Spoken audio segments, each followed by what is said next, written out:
आप, मैं समझता हूं कि उस 10% पर जो आप कन्फाइंड हैं, आपके शब्दों में, चाहे और भी कई लोगों ने उठाया इस सवाल को, 10%। मैंने कहा कि जब अंग्रेज थे तो शोषक अंग्रेज थे और देश के लोग शोषित थे, उनको 10% कहा जा सकता था।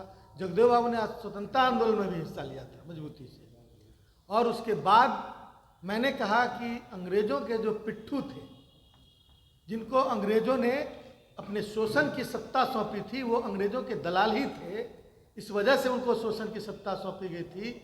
कमोबेश वही लोग, उन लोगों ने देश के बहुसंख्यक अवाम पर, 90% अवाम पर शोषण करने का काम किया।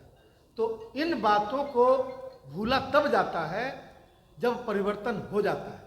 परिवर्तन हुए, माननीय लालू प्रसाद जी से लेकर अभी तक परिवर्तन हुए, लेकिन फिर धीरे धीरे तरीके बदल दिए गए शोषण के, और किसी के कंधे पर रखकर बंदूक चलाया जा रहा है, तो किसी की कोई कठपुतली नचा रहा है। और बागडोर नागपुर में, नागपुर के लोग उसका बागडोर मतलब उसका पीछे से पुतला नचा रहे हैं।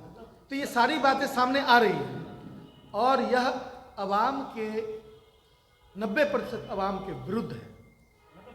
देश के बड़े हिस्से में देश की बड़ी संपत्ति लुटाई जा रही है, बेची जा रही है, और उसका नाम जो है विभिन्न तरह से उसके डिप्लोमेसी का चादर चढ़ाकर और उसे छिपाने की कोशिश हो रही है। मैं समझता हूं कि यह दिखाने की कोशिश जनता को हो रही है, जो दिखाना चाहते हैं। जो हकीकत है वो नहीं दिखाया जाता है। ये तमाम सिस्टम पर जो कब्जा करने की कोशिश हो रही है, यही तो शोषण है और यही गुलामी है। इसी गुलामी के खिलाफ ये जिहाद है। आप क्यों कन्फाइंड हो रहे हैं? ये मैंने तो कहा कि बदलते रहते हैं लोग। मैंने कहा कि बदलते रहते हैं लोग। अंग्रेजों के समय जिन लोगों ने अंग्रेजों की मुखबिरी की, उसको आप क्या कहेंगे? वो भारत के रहने वाले तथाकथित आज के राष्ट्रभक्त, जिसकी ठेकेदारी लेने की कोशिश कर रहे हैं।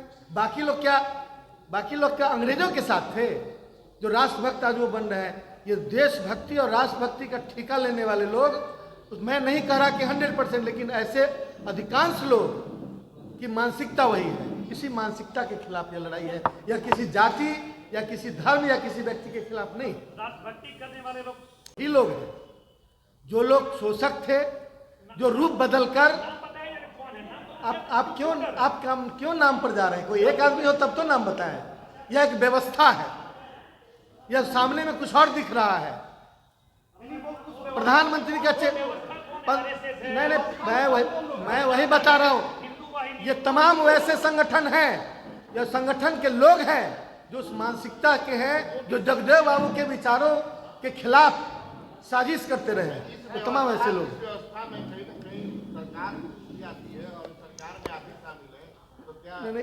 इस व्यवस्था में, बिहार में तो जगदेव बाबू के विचारों की सरकार है। जो उनके विचारों की सरकार थी वो चली गई। धन्यवाद। मैं कह रहा हूं बार बार कि अंग्रेजों के समय अंग्रेज जो थे शोषक थे, और उसके बाद उनके दलालों के हाथ में शोषण की सत्ता चली गई। वो दलाल किसी न किसी रूप में बदलते रहते हैं। तो फिर इस पर इतना डिबेट क्यों? अब क्यों नहीं डिबेट कर रहे हैं कि 15 लाख रुपया कहाँ गए? क्यों नहीं डिबेट कर रहे हैं कि 16 करोड़ नौकरी कहाँ गया, अब रोजगार कहाँ गया? डिबेट का विषय ये होना चाहिए। और डिबेट का विषय भटकाकर लोगों के आंख पर पर्दा डालने की कोशिश मत करे ये लोग। और ये लोग एजेंसी तय कर रहे हैं।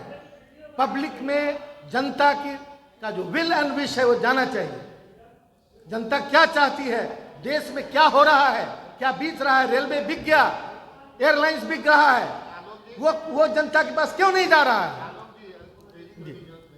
नहीं, ये 1970 वाले दशक में नारा आया था। 50 साल बीत गए। इसमें आपकी सरकार ने 17 साल शासन दी। क्या कोई परिवर्तन नहीं हुआ 50 सालों में? नहीं, परिवर्तन हुआ, लेकिन परिवर्तन के बाद फिर परिवर्तन करने की कोशिश हुई। सांप्रदायिक बातों को फैलाकर, भावनाओं को फैलाकर, और फिर उसे यथास्थितिवादी तत्वों ने अपनी जगह पर फिर पहुंचाने की कोशिश की। और यह कोशिश जनता के जागरूक होने पर ही नाकाम की जा सकती है। इसलिए ऐसा महसूस होता है कि उस नारे की प्रासंगिकता फिर से बन गई है और जनता महसूस कर रही है हर मोर्चे पर उसी विचार के लोग जिनके बारे में जगदेव बाबू बोला करते थे 10% किसी न किसी रूप में उस पर कब्जा कर चुके हैं और आम आवाम उनके शोषण का विभिन्न तरह से शिकार हो रहे हैं।